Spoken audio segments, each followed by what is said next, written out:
जब से अमेरिका के पिछले राष्ट्रपति डोनाल्ड ट्रंप ने ईरान पर न्यूक्लियर हथियारों को लेकर कड़े प्रतिबंध थोपे थे, तब से ही भारत और ईरान के संबंधों में काफी मनमुटाव देखने को मिल रहा था, क्योंकि भारत ने भी अमेरिका के दबाव में आकर ईरान से क्रूड ऑयल खरीदना बिल्कुल बंद कर दिया था, जबकि क्रूड ऑयल ईरान की कमाई का एक बड़ा साधन था। और आज की डेट में भी अमेरिका के प्रतिबंधों के कारण ईरान के हालात कुछ खास बिल्कुल नहीं है, और वहाँ पर सरकार के पास तो अपने लोगों तक को वैक्सीनेट करने के पैसे नहीं है। मगर इसी बीच अब ईरान से बहुत ही बड़ी खबर निकल कर आ रही है, जो कि भारत और ईरान दोनों देशों के लिए वाकई बड़ी खुशखबरी है। अब ये चीज तो किसी से नहीं छुपी है कि जो बाइडेन का ईरान को लेकर रुख डोनाल्ड ट्रंप के मुकाबले काफी नरम है, जिसके कारण ये माना जा रहा था कि अब जो बाइडेन के राष्ट्रपति बनने के बाद अमेरिका और ईरान दोबारा से न्यूक्लियर समझौते पर सहमति बना लेंगे।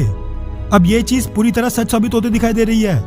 और अमेरिका ने ऐलान कर दिया है कि वो ईरान पर लगे सभी प्रतिबंध हटाने को बिल्कुल राजी है। दरअसल रॉयटर्स के हवाले से ये मीडिया रिपोर्ट सामने निकल कर आ रही है कि अमेरिका के स्टेट डिपार्टमेंट के स्पोक्स पर्सन नेड प्राइस ने पिछले कल मीडिया को संबोधित करते हुए बताया कि अमेरिका JCPOA एग्रीमेंट पर लौटने के लिए हर एक कदम उठाने को बिल्कुल तैयार है, जिसमें ईरान पर JCPOA के खिलाफ लगे प्रतिबंध मुख्य रूप से शामिल होंगे। JCPOA यानी joint comprehensive plan of action Iran और अमेरिका के बीच साल 2015 में न्यूक्लियर प्रोग्राम को लेकर साइन हुआ एक एग्रीमेंट है, जिसको कई बार ईरान न्यूक्लियर डील भी कहा जाता है। इस एग्रीमेंट को अमेरिका के पिछले राष्ट्रपति डोनाल्ड ट्रंप ने बिल्कुल तोड़ दिया था,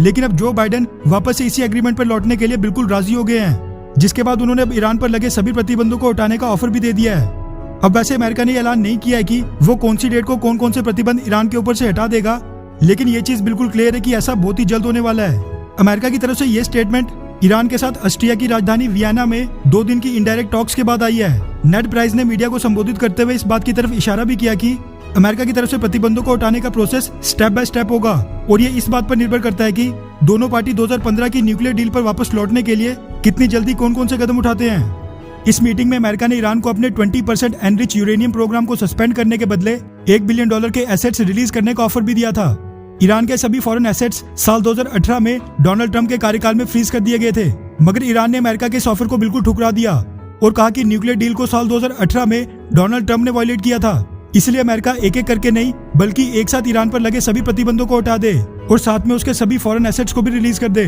उसके बाद ईरान फौरन से 2015 न्यूक्लियर डील की शर्तों को लागू कर देगा। ईरान की तरफ से इस मीटिंग को अटेंड करने वाले डिप्टी फॉरेन मिनिस्टर अब्बास इराकची ने इस मीटिंग को बहुत ही पॉजिटिव बताया, इसलिए अभी अनुमान लगाया जा रहा है कि आने वाले कुछ ही समय के अंदर अमेरिका बेशक ईरान पर लगे सभी सैंक्शंस को एक साथ नहीं हटाए, लेकिन कुछ सैंक्शंस को तो जरूर हटा सकता है। अब ये भारत के लिए बहुत ही बड़ी खुशखबरी है, क्योंकि भारत अब दोबारा ईरान से क्रूड ऑयल खरीदने के साथ साथ ट्रेड भी कर पाएगा। इसी के साथ चाबार पोर्ट की डेवलपमेंट और वहाँ पर होने वाले खर्चे की फंडिंग, दोनों ही कार्यों में बड़ी दिक्कत आ रही थी, लेकिन अब इसके बाद वो भी दूर हो जाएगी। इसी के साथ ये सऊदी अरब, रशिया और चाइना के लिए बड़ी चिंता का विषय हो सकता है, क्योंकि भारत ने पहले ही सऊदी अरब से क्रूड ऑयल खरीदना बिल्कुल कम कर दिया है। ऐसे में ईरान के क्रूड ऑयल का एक और सस्ता ऑप्शन आने के बाद भारत सऊदी अरब के महंगे क्रूड ऑयल में और भी ज्यादा कटौती कर सकता है। इसी के साथ रशिया और चाइना, जो कि ईरान को अमेरिका के खिलाफ खड़ा करके एक नया ब्लॉक बनाने की कोशिश कर रहे थे, उनका वो सपना पूरी तरह टूट जाएगा, क्योंकि ईरान अब अमेरिका की गुड बुक्स में रहना चाहेगा। वैसे जो भी हो, ये भारत के लिए बहुत ही बड़ी गुड न्यूज है। खैर, आपको क्या लगता है कि क्या अमेरिका को ईरान पर विश्वास करके एक साथ सभी प्रतिबंध हटा देने चाहिए, हाँ या फिर नहीं? नीचे कमेंट करके अपनी राय जरूर बताएं। अच्छा सुनो, चैनल को सब्सक्राइब करो, उसके बाद घंटी बजा देना ताकि अगली वीडियो आपसे मिस ना हो पाए। Thank you.